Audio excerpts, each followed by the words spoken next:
क्या कहूँ, अब इन सब चीज़ों को सुनने के बाद कोई भी सनातनी होगा तो मुझे लगता है उसका खून खौल जाता है। अब ना उनकी सत्ता आएगी, ना उनकी सरकार आएगी, और मस्जिद तो दूर की कौड़ी है, मस्जिद तो पूरे अयोध्या में मुझे लगता है कि अब बनने से रही, हटा के मस्जिद बना देंगे। कोई ये विदेशी आक्रांता यहाँ अब आने वाले नहीं हैं। ये भारत अब वो भारत नहीं है कि कोई भी आंख दिखाकर चला जाएगा। मोदी है तो मुमकिन है, और योगी है तो सब कुछ संभव है।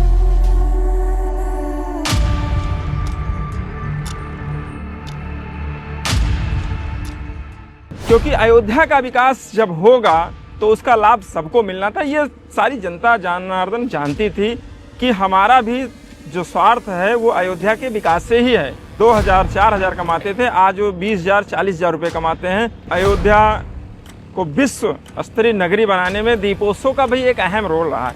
जब से दीपोत्सव की शुरुआत हुई, ये हमारे यशस्वी मुख्यमंत्री योगी आदित्यनाथ जी की दूरदर्शी सोच रही कि अयोध्या को रामायण कालीन इतिहास से जोड़ा जाए, तो उसके क्रम में उन्होंने दीपोत्सव का शुभारंभ किया। उनको तो किसी भी चीज़ पे आरोप लगाना है तो दीपोत्सव है, उस पर भी उनको समस्या है कि भाई क्यों आप दिए जला रहे हैं। आज लोगों के लिए अयोध्या आकर्षण का केंद्र बना है, और अगले 10 साल की आप बात करते हैं, मुझे लगता है अगले 10 साल में अयोध्या विश्व की सबसे सर्वोत्तम नगरी है। वो जाग चुके हैं, अब किसी के बहकावे में नहीं आने वाले हैं। और जो मैंने कहा, अब वो दूर की कौड़ी हो गई कि किसी दूसरे की सत्ता आने वाली है, किसी की सत्ता आने वाली नहीं है। कहीं 1 रुपया भी लगता है तो आपको लगाव होता है। तो मेरा अगर पैसा लगा है तो राम मंदिर में मेरा लगाव है। मेरे पैसे से भी राम मंदिर बन रहा है। किसकी हिम्मत है जो राम मंदिर को आंख भी दिखा दे, छू भी दे, निकाल लेंगे उसकी। ये हिंदू इतने कमजोर नहीं है, आप इनको इतना कमजोर मत समझिए। जब हिंदू जग जाता है तो फिर उसको आंख दिखाना और उसके संस्कृति पे, उसके विश्वास पे, उसके धर्म पे कोई अगर कुठाराघात करेगा, उसको नुकसान पहुंचाने का काम करेगा, तो हिंदू जग चुका है, उसकी आंख निकाल लेगा और उसको कहीं का नहीं छोड़ेगा। स्वागत है आप सभी का एनएफ न्यूज पर। मैं हूं आपके साथ रोहित। सदियों बाद जब सपना पूरा हुआ सनातनियों का, तो भव्य और दिव्य अयोध्या का निर्माण हुआ, राम मंदिर का निर्माण हुआ, प्राण प्रतिष्ठा हुई, और उसके बाद से श्रद्धालुओं का तांता अयोध्या की तरफ हर दिन लगा ही रहता है। लेकिन जो तस्वीर अभी दिख रही है भव्यता और दिव्यता की, उस तस्वीर को इतनी शानदार तरीके से बनाने में बहुत मेहनत लगी है, संघर्ष लगा है, जान गई। रामपथ से लेकर राम की पैड़ी तक हुआ पूरा पुनर्निर्माण करवाना और भव्यता और दिव्यता के साथ दुनिया को दिखाना आसान नहीं था, लेकिन संभव कर दिखाया। ऐसे में आज मेरे साथ एक ऐसे शख्स हैं जिनसे आपकी मुलाकात करवाऊंगा। बीजेपी के नेता हैं और उनके घर में राजनीति का एक लंबा इतिहास रहा है। उनकी पत्नी जिला पंचायत अध्यक्ष रोली सिंह भी हैं, और मेरे साथ हैं आलोक कुमार सिंह जी। बहुत बहुत स्वागत है आपका। नमस्कार। हम सब देख रहे हैं भव्यता और दिव्यता इस अयोध्या की, लेकिन इतना आसान नहीं था इस तस्वीर को यहाँ तक दुनिया को दिखाना। कितनी मेहनत लगी, कैसे संभव हो पाया? देखिए, देश में नरेंद्र मोदी जी की सरकार है और उत्तर प्रदेश में योगी आदित्यनाथ जी की सरकार है। हम लोग कहते हैं मोदी है तो मुमकिन है, और योगी है तो सब कुछ संभव है। और मुझे लगता है कि योगी है तो सब कुछ संभव है। ये चीज़ें चरितार्थ हुई, आपको अयोध्या में देखने को मिला। जो असंभव था वो सब संभव हो गया। और मुझे लगता है कि योगी जी के अलावा दूसरे किसी की सरकार होती तो कतई ये संभव ही नहीं हो पाता, जितने चैलेंजेस यहाँ पे थे। और आज आप देख रहे हैं विकास की जो नई गाथा अयोध्या लिख रही है, चाहे वो रामपथ हो, चाहे वो परिक्रमा मार्ग हो, या आपकी राम की पैड़ी हो, या आपका एयरपोर्ट हो, बहुत सारी चीज़ें, रेलवे स्टेशन हो, सारी चीज़ें आज आपको चमकती हुई दिख रही हैं। और जो आपको अगल बगल नज़ारा दिख रहा है वो अयोध्या के विकास की गाथा को प्रदर्शित कर रहा है। अच्छा, रामपथ की बात करूं तो बहुत समस्याएं हैं। दुकानदारों को हटाना था, उनको समझाना भी था। ये कैसे सरकार ने, प्रशासन ने ये कैसे संभव किया? देखिए, रामपथ पे लोगों को, जिनकी दुकानें थी, जिनके मकान थे, सबसे बातचीत करके, उनको संतुष्ट करके, उनको उचित मुआवजा देकर, और क्योंकि अयोध्या का विकास जब होगा तो उसका लाभ सबको मिलना था। ये सारी जनता जनार्दन जानती थी कि हमारा भी जो स्वार्थ है वो अयोध्या के विकास से ही है। रोडें चौड़ी हो जाएंगी तो उसका लाभ सबको मिलना है। जो आने वाले श्रद्धालु हैं पूरे देश नहीं पूरे विश्व से, उनको उसका लाभ मिलेगा। और जब लोग यहाँ पर आएंगे श्रद्धा भाव से तो यहाँ के लोगों की इनकम बढ़ेगी। जो लोग पहले 2000 4000 कमाते थे, आज वो 20,000 40,000 रुपये कमाते हैं, तो निश्चित ही उनकी इनकम बढ़ी थी। ये अयोध्या वालों की दूरदर्शी सोच थी। तो प्रशासन ने बातचीत करके और लोगों को समझा बुझा के मना के जो उचित मुआवजा था देकर और अयोध्या की रोडों को चौड़ा करने का काम किया। तो जो परिक्रमा मार्ग, रामपथ मार्ग, 4 मार्ग बने, उससे लोगों का भी विकास हुआ। निश्चित आप लोगों से बात करेंगे, लोगों का विकास तो मुझे लगता है कि 10 से 20 गुना हुआ। जो लोग दिन भर 1000 रुपये 2000 रुपये का व्यवसाय किया करते थे, आज जो 40-50 हजार रुपये का व्यवसाय करते हैं। अयोध्या में कोई भी अगर वो कुछ भी करना चाहता है तो मुझे लगता है कि 2-4 हजार रुपये शाम तक जरूर वो लेकर जाता ही जाता है। दीपोत्सव के बाद कितना बदलाव देखने को मिला? हर साल दीपोत्सव होता है दिवाली से पहले। देखिए, अयोध्या को विश्व स्तरीय नगरी बनाने में दीपोत्सव का भी एक अहम रोल रहा है। जब से दीपोत्सव की शुरुआत हुई, ये हमारे यशस्वी मुख्यमंत्री योगी आदित्यनाथ जी की दूरदर्शी सोच रही कि अयोध्या को रामायण कालीन इतिहास से जोड़ा जाए, तो उसके क्रम में उन्होंने दीपोत्सव का शुभारंभ किया। और जब दीपोत्सव का शुभारंभ हुआ तो विपक्षियों ने इस पर बहुत तरह के कटाक्ष किए, लेकिन आज आप देख रहे हैं कि दीपोत्सव अपने चरम पे है। हर वर्ष जो उत्तर प्रदेश की सरकार है, जो अयोध्या का दीपोत्सव है, अपने ही रिकॉर्ड को तोड़ता है और नया रिकॉर्ड स्थापित करता है।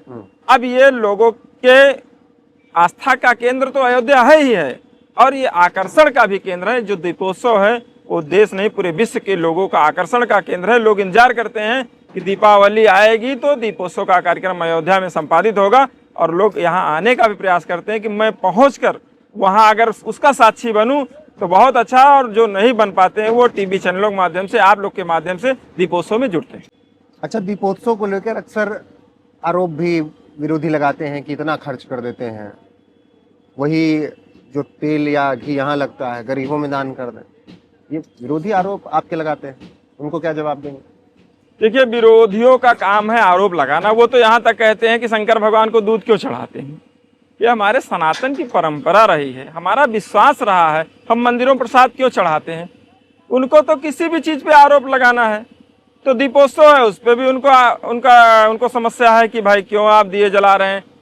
जब इतना भव्य और दिव्य तरीके से हो रहा है इसलिए दिक्कत है, या फिर वाकई में गरीबों की चिंता है उन्हें? उनको गरीबों की कोई चिंता नहीं। अगर उनको गरीबों की चिंता होती तो अपने समय में वो गरीबों के लिए कुछ करते। आज गरीबों का अगर कोई ध्यान दे रहा है तो वो उत्तर प्रदेश की सरकार ध्यान दे रही, देश की सरकार ध्यान दे रही। आज हमारे गरीब वो सक्षम होते जा रहे हैं, उनका जो जीवन स्तर है उसमें सुधार हो रहा है।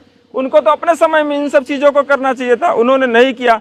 और ये जो दीपोत्सव हो रहा है या जो भी हमारे अयोध्या में डेवलपमेंट हो रहा है, उससे अयोध्या के लोग अब गरीबी रेखा से ऊपर उठकर और अपना बिजनेस, व्यापार और अपने जीवन स्तर को सुधारने का वो काम कर रहे हैं।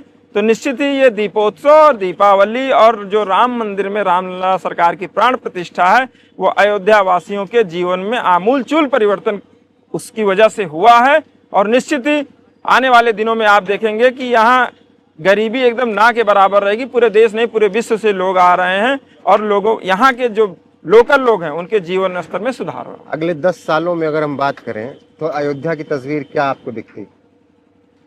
मुझे लगता है कि विश्व की सर्वोत्तम नगरी अयोध्या बनकर उभरेगी। और आज भी आप देख रहे हैं कि विगत 8 सालों में जब से योगी आदित्यनाथ जी की सरकार आई है, अयोध्या हो गई है। लोग अयोध्या की तरफ आकर्षित हैं, लोग अयोध्या आना चाहते हैं, अयोध्या देखना चाहते हैं, अयोध्या समझना चाहते हैं। यहाँ की जो सनातन संस्कृति रही है, परंपरा रही है, उसके बारे में जानकारी करना चाहते हैं। आज लोगों के लिए अयोध्या आकर्षण का केंद्र बना है। और अगले 10 साल की आप बात करते हैं, मुझे लगता है अगले 10 साल में अयोध्या विश्व की सबसे सर्वोत्तम नगरी है। मुझे कोई संकोच नहीं इस चीज़ को कहने में। योगी आदित्यनाथ जी की सरकार रहेगी तो ये अयोध्या 10 सालों में विश्व की सबसे सर्वोत्तम नगरी बनेगी। योगी आदित्यनाथ को इतना लगाव क्यों है अयोध्या से? देखिए, हर पिता को अपने पुत्र से, अपने परिवार से लगाव होता ही होता है। योगी आदित्यनाथ जी जिस परंपरा से हैं, नाथ परंपरा से, जिस मठ से हैं, उनका, उनके दादा गुरु का, उनके गुरुजी का लगाव अयोध्या में भव्य दिव्य राम मंदिर बने, रामलला सरकार की प्राण प्रतिष्ठा हो, इन विषयों से रहा। वो जब से उस मठ से जुड़े हैं तो उसी परंपरा को देख रहे हैं, उसी चीज़ों को देख रहे हैं कि हमको हिंदू सनातन धर्म को आगे बढ़ाना है, रामलला सरकार का भव्य दिव्य मंदिर बनना चाहिए, रामलला सरकार की प्राण प्रतिष्ठा होना चाहिए। तो आप खुद जानते हैं जो चीज़ हमारे मन में, दिल में बचपन से होती है कि ये काम होना चाहिए, ये काम हमारे लिए महत्वपूर्ण है, तो व्यक्ति उस चीज़ की तरफ ज़्यादा फोकस करता है। मुझे लगता है कि कहीं न कहीं योगी आदित्यनाथ जी का शुरू से ही इसके प्रति लगाव रहा कि अयोध्या में भव्य दिव्य राम मंदिर बने, अयोध्या विश्व की सर्वोत्तम नगरी बने। और उसी का परिणाम है कि जब से योगी आदित्यनाथ जी आए, लगातार वो अयोध्या आते रहे, अयोध्या के लोगों से मिलना जुलना, अयोध्या को कैसे सजाया जाए, संवारा जाए। इसमें देखिए माननीय मुख्यमंत्री जी का भी अहम रोल है। जो भी समस्या आई है, कुछ तो ऐसा है कि माननीय मुख्यमंत्री जी स्वयं बातचीत करके उसको निस्तारित कराया। तो ऐसे आपके माननीय मुख्यमंत्री जी हैं, हमारे माननीय मुख्यमंत्री जी हैं, का भी वही लगाव है। बिल्कुल। राम मंदिर का तो मैंने जिक्र ही किया कि उनका शुरू से लगाव है। जब ये सारी चीज़ें कहीं मुकदमे चल रहे थे हाई कोर्ट में, सुप्रीम कोर्ट में, कोई इसका आधार ही नहीं था कि कब क्या होगा, क्या फैसला आएगा, तब से उनका लगाव है कि कैसे हम लोग इस चीज़ को डिसाइड कराएं और भव्य दिव्य राम मंदिर बने। और आज प्रभु श्री राम लल्ला की कृपा है। देखिए कोई भी काम ईश्वर जिससे कराना होता है उसी से कराता है। नरेंद्र मोदी जी, योगी आदित्यनाथ जी, इनका भी राम मंदिर बन रहा है, इसमें बहुत सारा श्रेय है, क्योंकि उनका उस तरफ आकर्षण था, लगाव था, उनका ध्येय था कि हमको इस काम को करना है। और आज वो फलीभूत हो रहा है। भव्य दिव्य राम मंदिर जिसका पूरा देश नहीं पूरा विश्व दर्शन कर पा रहा है, और हम सबके सामने मंदिर की भव्य दिव्य छवि आज प्रस्तुत है। ठीक है। अब कुछ राजनीतिक सवाल एक दो। जैसे मंदिर की जब बात हो रही थी, इसी देश में तमाम बार कहा जाता है कि जब तक तुम्हारी सत्ता है, तुम्हारी सरकार है, तुम्हारा सिस्टम है, तब तक चला लो, हम आएंगे तो मस्जिद वहाँ फिर होगी। मैं क्या कहूँ, अब इन सब चीज़ों को सुनने के बाद कोई भी सनातनी होगा तो मुझे लगता है उसका खून खौल जाता है।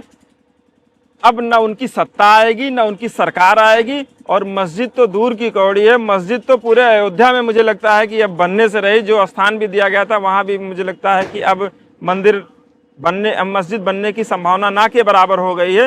इतना भव्य दिव्य राम मंदिर जिसको पूरा देश नहीं पूरा विश्व आकर्षण की दृष्टि से देख रहा है, सनातनी अपनत्व के भाव से दे रहे, ये संस्कृति बन गई, ये परंपरा बन जाएगी। ये राम हमारे आदर्श हैं, और कोई अपने आदर्श को इस तरह कोई कहे कि हम मंदिर हटा के मस्जिद बना देंगे, कोई ये विदेशी आक्रांता यहाँ अब आने वाले नहीं है। ये भारत अब वो भारत नहीं है कि कोई भी आंख दिखाकर चला जाएगा।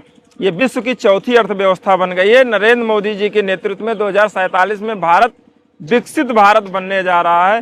तो अब ये सोचना तो मूर्खतापूर्ण होगा, ये कहना मूर्खतापूर्ण होगा। ये जो देश के सनातनी हैं, हिंदू हैं, वो जाग चुके हैं, अब किसी के बहकावे में नहीं आने वाले हैं। और जो मैंने कहा, अब वो दूर की कौड़ी हो गई कि किसी दूसरे की सत्ता आने वाली है, किसी की सत्ता आने वाली नहीं है। हिंदुओं की, सनातनियों की ही सत्ता रहने वाली है, और मंदिर पूरी तरह सुरक्षित है। पूरे देश के लोगों का, पूरे देश के जो हिंदू हैं, सनातनी हैं, उनका पैसा लगा है। किसी दूसरे का पैसा, देखिए आपका कहीं 1 रुपया भी लगता है तो आपको लगाव होता है। तो मेरा अगर पैसा लगा है तो राम मंदिर में मेरा लगाव है। मेरे पैसे से भी राम मंदिर बन रहा है। किसकी हिम्मत है जो राम मंदिर को आंख भी दिखा दे, छू भी दे? तो इस दूर दूर तक ऐसा कुछ भी होने वाला नहीं। आंख दिखाई तो आंख दिखाई तो आंख निकाल लेंगे उसकी। ये हिंदू इतने कमजोर नहीं है, आप इनको इतना कमजोर मत समझिए। जब हिंदू जग जाता है तो फिर उसको आंख दिखाना और उसके संस्कृति पे, उसके विश्वास पे, उसके धर्म पे कोई अगर कुठाराघात करेगा, उसको नुकसान पहुंचाने का काम करेगा, तो हिंदू जग चुका है, उसकी आंख निकाल लेगा और उसको कहीं का नहीं छोड़ेगा। आखिरी सवाल, उत्तर प्रदेश में बैठे हैं, उत्तर प्रदेश के पूर्व मुख्यमंत्री अखिलेश यादव को लेकर समाजवादी पार्टी कह रही है 27 की यही पुकार अपनी बार अखिलेश सरकार। देखिए, सपने देखने का अधिकार सबको है। सोते हुए सपना कोई भी देख सकता है, लेकिन यहाँ कुछ लोग जगते हुए सपना देखते हैं, ये दुर्भाग्यपूर्ण है। आप यहाँ की जनता जनार्दन से बात करेंगे, यहाँ की जनता जनार्दन ही यहाँ हम भगवान होती राजनीति में, वही सत्ता को लाती है, वही चुनती है। और जिसकी ये सोच रही हो कि समय आने दीजिए तो हम मंदिर हटा के मस्जिद बना देंगे तो 100 करोड़ हिंदू इस देश में हैं। नहीं, उनको यहीं से तो आस मिल गई ना, 24 में यहाँ से जीते तो उनको लगा कि अब देखिए कृपा बरस 24 में जो भी गलतियां लोगों ने की होंगी आज उनको पछतावा है।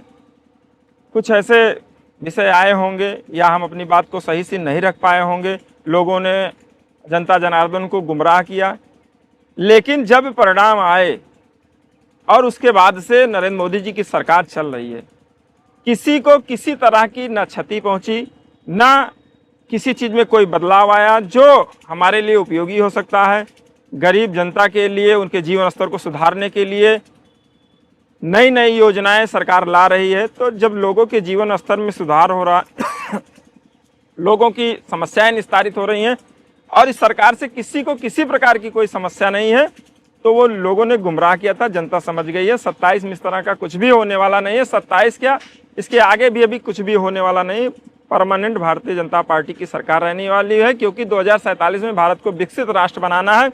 तो जनता कंधे से कंधा मिलाकर सरकार के साथ चल रही है और निश्चित ही ये भारत देश फिर से सोने की चिड़िया बनेगा, ऐसा मुझे पूर्ण विश्वास है। अंत में चाहूंगा कि जय श्री राम के उद्बोध के साथ हम खत्म कर लें। जय श्री राम, जय श्री राम, भारत माता की जय। जय जय श्री राम। बहुत बहुत शुक्रिया आलोक जी आपका। जी धन्यवाद। तो ये थे हमारे साथ बीजेपी के नेता आलोक कुमार सिंह, जिन्होंने अयोध्या को लेकर, रामपथ को लेकर और किस तरीके से अयोध्या का पुनर्निर्माण हुआ उसको लेकर बात की। साथ ही उन्होंने भविष्य की राजनीति को लेकर भी अपनी राय रखी है। बाकी आपकी राय क्या है, कमेंट सेक्शन में जाकर बताइएगा जरूर। बने रहेगा हमारे साथ लगातार। नमस्कार।